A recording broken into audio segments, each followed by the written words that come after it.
Siyempre mo, care coordinator. So karon, sige daw, unsay una na pwede ma-avail ni patient dire? Grabe na. Ha? O, prenatal. Unsa tong code ato? ANB01. Ay, di pa day. Wrong na yung slide. So, kanina yung ang buhaton. Sorry. Sige, balik na tayo. So, kung ano naman mo ito, care coordinator na responsibilities or duties. So, kana, ANB01. So, 1,100 pesos, one visit, kani ang mandatory services. Excuse me. Mandatory services na inyong buhaton. Next, gusto ba yung pwede niyong avail na rin? Sa first trimester. Laboratories. Ayan, so pwede siya maka-avail o katong initial routine diagnostic tests, no? Worth 2,000 pesos. Napa ba? Napa siya pwede ma-avail sa first try? Ultrasound. Ayan.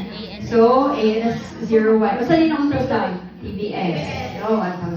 So, sa first try pa lang, pila na yung ma-avail ni patient? 4,100 pesos na tayo, first try pa lang. No? Karon, nag-second try na siya. Ako na yung tiyak. Ma-avail ni patient dire. Sa? Second. So, ANB02. And then, isa pa? DANC. Yes, possible ang tetanus. Possible siya if kailangan niya, no? As second case rate ni ANB02. Okay? Isa pa next? OGTT. Yes. So, ANB02 and last, isa pa yung possible. Pwede.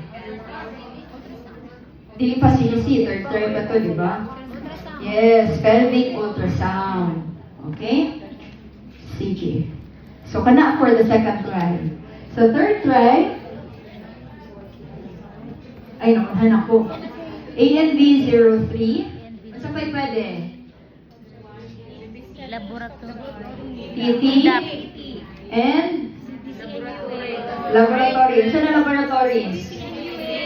CBC, NUA, and possible, kung wala pa nabuhat sa second try, ultrasound. Ay, perfect na kayo mo. So proud of you. Sige. Next, ano ba ni? Ayan. Kung nanganak na si patient, kung low risk, syempre inyuha lang siya, di ba? Yes. So maka-avail siya o NSTDF. Or kung gusto pa niya additional, postpartum IUD. Okay? If high risk naman, well, dito na siya sa emergency stabilization and step-up referral. Okay? Sige. Tapos makatapod may copy sa ani sa inyo ha. So, para na amoy clear na reference. Tapos, sa postpartum yan, naghahat na si mama. Naladala niya si baby. At to siya balik sa inyo ha. So, ang iyang avail na dire kay ang postpartum na visits. Okay? Tapos, kung wala pa nabuhat ng IUD, magpa-IUD siya, postpartum gihapon. Okay?